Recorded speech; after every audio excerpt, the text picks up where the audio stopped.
All right, class, let's put on our detective hats. Your company's cash book says one thing, but the bank statement, it's telling a completely different story. It's a classic accounting mystery, and in this explainer, we're going to solve it together. So let's dive right into our case file. The cash book, that's our own internal record, shows a balance of $54,000. But the bank's record, the passbook, says we've got $68,500. That's a pretty big difference. Our mission is to investigate why these numbers don't line up and get to the bottom of it. To solve any mystery, you first need to understand the clues, right? Every single discrepancy we find is a piece of evidence that's going to lead us straight to the truth. Now, what's really interesting is that all these clues, every single one, they fall into just two main categories. Think of them as our primary suspects. First, you have timing differences, which are totally legitimate things that are just a bit out of sync.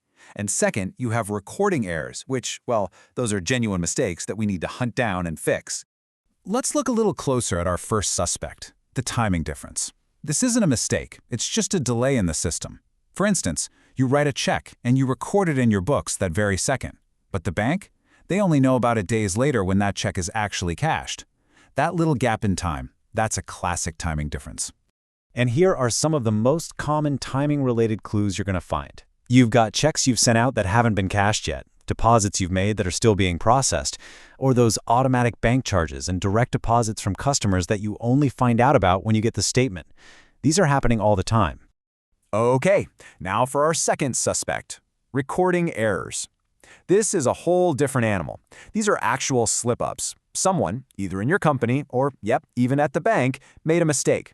Maybe a typo, a mistransaction, or a number put in the wrong column. Our job as detectives is to find them and fix them. And these errors, they can come from either side. On our end, maybe we messed up the math, or just plain forgot to record something. But you know what? The bank can make mistakes too. They might put someone else's deposit into our account by accident or charge us for a payment twice. It's up to us to catch these things.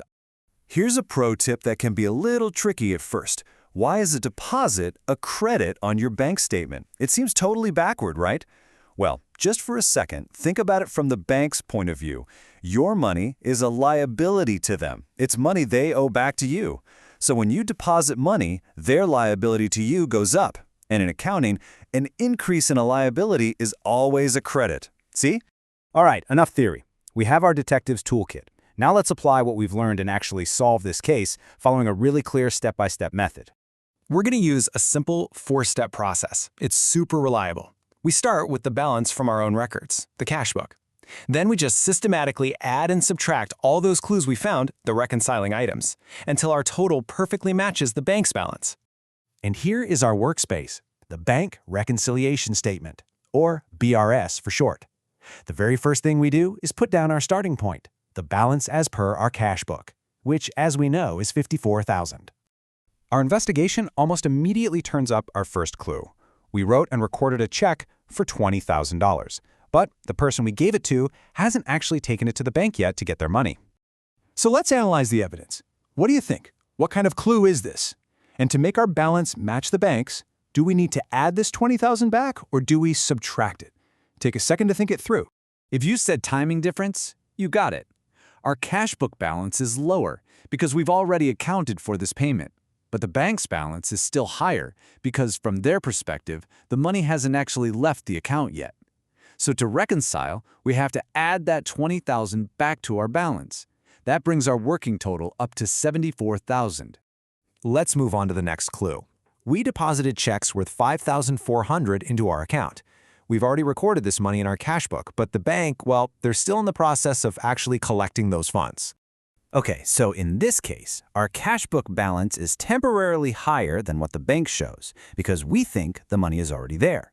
To get in line with the bank's reality, we have to subtract, or less, this $5,400 from our running total. And here is our final piece of evidence for this case. The bank has taken $100 out of our account for service charges. They've recorded it, of course, but we have it because this statement is the first we're even hearing about it. This works just like our last clue. The bank's balance is a little lower than ours, so we also need to subtract this $100 charge. Now for the final calculation.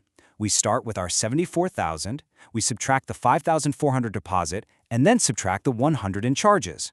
And the result? $68,500. It matches the bank's balance perfectly. And there you have it. Case solved. That $14,500 discrepancy we started with has been completely and totally explained. This, right here, is the power and the purpose of a bank reconciliation statement. Fantastic work. Now for the debrief. Let's put together a proper detective's toolkit with all the key takeaways so you can handle any future cases that come your way with total confidence. Now, as your professor, I want to warn you about the usual suspects. These are the 5 most common mistakes I see students make. Topping the list is just forgetting about small bank charges. They're so easy to overlook. A close second is mixing up your additions and subtractions. It happens to the best of us, so always double-check your logic. Also, be on the lookout for simple math errors, bounce checks, and direct payments that you didn't know about. And here's a handy cheat sheet for your toolkit.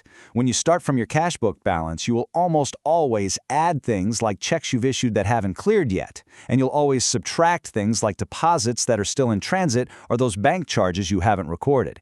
This is your go-to guide. So I really want this to sink in. Reconciliation is so much more than just a mechanical number-crunching exercise. It is a vital health check for your business. Doing this regularly maintains accuracy, it helps you manage your cash, and it can even uncover fraud. So stay vigilant. We've reconciled the books. Case closed. But I'm going to leave you with one final question to really think about. What story are these adjustments telling you? You know, if you constantly have a lot of large checks outstanding, what does that say about your cash flow or your relationships with your suppliers? The reconciliation isn't just the answer. It's the beginning of a much deeper financial investigation.